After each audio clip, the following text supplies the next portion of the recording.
Today we are learning honeycomb weave. This is a really simple but fascinating weave that looks great in all one color or in multiple colors without a background or on top of a layer of satin stitch. We'll begin with our favorite thing in the world, a trellis stitch.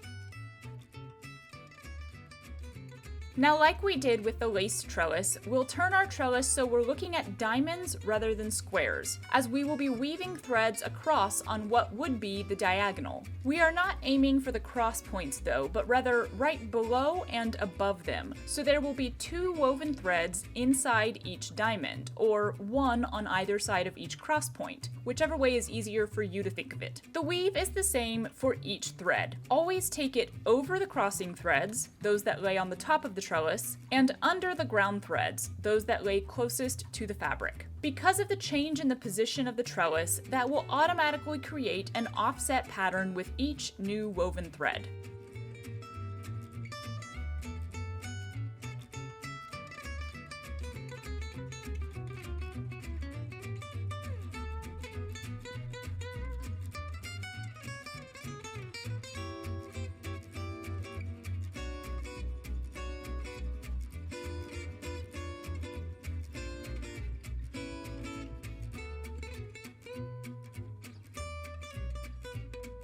For ultimate neatness, try to evenly space your woven threads away from each other and away from the cross points. You'll end up with these hexagon shapes like a honeycomb.